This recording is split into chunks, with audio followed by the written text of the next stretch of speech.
एक दिन मैं और भाभी यूं ही छत पर बैठे थे। हंसी ठिठोली चल रही थी। भाभी ने अचानक पूछा, रवि कोई गर्लफ्रेंड है तुम्हारी? तो मैंने हंसकर कह दिया, भाभी आपके जैसी कोई सुंदर लड़की मिली ही नहीं मुझे। अभी तक जब मिलेगी तो गर्लफ्रेंड भी बना लूंगा। तो भाभी मेरी आंखों में झांकते हुए बोली, मेरे जैसी क्यों? मुझे ही अपनी गर्लफ्रेंड बना लो। मैं फिर हंसने लगा। मुझे लगा भाभी मजाक कर रही है और बोला, मैं तो गर्लफ्रेंड बना लूंगा, फिर भैया का क्या होगा? भाभी मायूस होते हुए बोली, भैया का तो पता नहीं, पर उनसे मेरा कुछ नहीं होता। मुझे कुछ ठीक नहीं लगा। मैं उठकर जाने लगा तो उन्होंने मेरा हाथ पकड़ लिया और बोली, रवि मैं मजाक नहीं कर रही हूं, सच कह रही हूं। बना लो ना अपनी गर्लफ्रेंड मुझे। मैं कभी कुछ नहीं मांगूंगी। आज अच्छा मौका है। तुम्हारे भैया बिजनेस टूर पर गए हैं। 2-3 दिन तो लगेंगे ही। खूब मजे करेंगे। मान जाओ ना मेरी बात पर। मैं ऐसे अचानक से सब होने पर घबरा गया और भाभी से हाथ छुड़ाकर भाग गया। सीधा अपने घर चला आया। दरअसल वो मेरे चाचा के बेटे की बीवी थी, तो रिश्ते में भाभी ही लगती थी। हमारे घर पास पास ही थे। छत भी मिली हुई थी, तो अक्सर हम छत से ही आते जाते थे। एक ही परिवार था, तो कोई ऐतराज भी ना करता था। मैं उस दिन भाभी से हाथ छुड़ाकर घबराहट में वहां से भाग तो आया, पर भाभी की बातों ने मेरे तन बदन में आग लगा दी थी। भाभी थी भी बहुत सुंदर। किसी की भी नीयत खराब हो जाती। अब मेरा मन बदलने लगा था। मेरा मन भाभी को पाने के लिए मचलने लगा। एक दिन किसी तरह हिम्मत करके मैं भाभी के घर पहुंच गया। भैया खाना खा रहे थे। मुझे देखते ही बोले, रवि खाना खा ले। देख तेरी भाभी ने कटहल की सब्जी बनाई है। भाभी ने चुपचाप एक प्लेट और लगा दी। मैं भी खाना खाने लगा।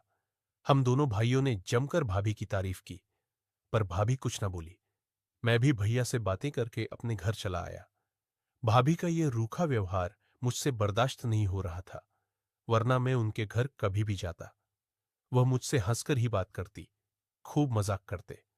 हम बहुत देर तक बातें किया करते। अब मुझे उनसे बात करनी ही थी। मैं इंतजार करने लगा कि कब भैया टूर के लिए जाएं और कब मैं भाभी से अकेले में मिलूं। आखिर वह दिन जल्दी ही आ गया और मैं पहुंच गया अपनी भाभी के घर। वह मुझे देखते ही बोली, अरे रवि, तुम यहां कैसे?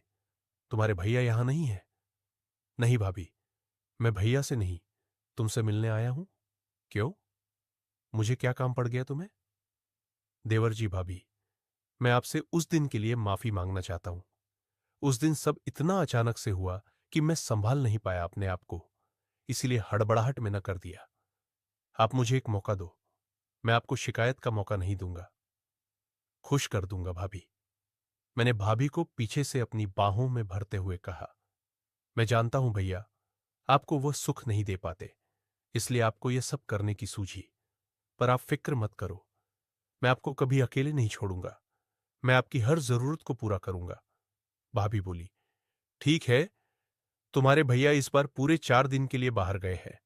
अभी तुम वापस जाओ और छत के रास्ते से सीधे मेरे कमरे में आ जाओ। मैं आती हूं दरवाजे से तो कई लोगों ने तुम्हें आते हुए देखा होगा। ठीक है, कहकर मैं चला गया और थोड़ी देर में पहुंच गया। भाभी के कमरे में, जो पहले ही नहा धोकर एक चिकनी सी मैरून कलर की नाइटी में मेरे अंदर आते ही उन्होंने दरवाजा बंद कर लिया। बस फिर ज्यादा बात नहीं हो पाई। थोड़ी ही देर में भाभी की नाइटी फर्श पर पड़ी थी और भाभी 7वें आसमान पर थी। उनकी प्यारी आवाज से पूरा कमरा गूंज रहा था, जो मुझ में भी जोश भर रही थी। वह बीच में ही बोली, रवि, अगर तुम्हारे भैया यह अच्छे से कर पाते तो मैं कभी उन्हें धोखा नहीं देती। पर मैं क्या करूं? अपनी जरूरतों के आगे मजबूर हो गई। पर मुझे कुछ समझ नहीं आ रहा था। मेरा पहली बार था, तो मुझ पर तो जुनून सवार था। शायद यही बात भाभी को पसंद भी आ रही थी। कभी कभी जंगली होना अच्छा लगता है। मैंने भाभी से पूछा, भाभी अभी आप खुश हो? वह कहने लगी, मेरी खुशी 7वें आसमान पर है। तुम वादा करो कि रोज मुझे ऐसे ही खुश करोगे। पर मैं कुछ ना बोल सका। मेरी खुशी निकलकर बेड पर बह गई और मैं भी एक तरफ लुढ़क गया। उस दिन हमने अपनी खुशी को दोगुना तिगुना न जाने कितनी बार जिया। जब मैं बिल्कुल थक गया, तब घर आया और सो गया। फिर अगली दोपहर में पहुंच गया भाभी की सेवा करने। दरअसल भाभी को सेवा की जरूरत भी ज्यादा थी। कई साल से बीमारी में जो काट रही थी, भैया से उनका सही इलाज ना हो पाया था इस दोपहर। भाभी बोली, चलो बाथरूम में चलते हैं। उनका हुक्म हमारे सर आंखों पर। हमने वही किया जो उन्होंने कहा। मुझे भाभी से एक बात सीखने को मिली कि अगर हम औरत को खुश रखें तो वह हमें हर खुशी खुशी खुशी देती है। 4 दिन कैसे बीतते पता नहीं चला। फिर भैया आ गए। अब जब भी भैया जाते हमारी महफिल जम जाती। फिर एक दिन भाभी ने मां बनने की खुशखबरी दी और बोली, कुछ दिन बंद करना पड़ेगा ये सब। इसी बीच मेरी भी शादी हो गई।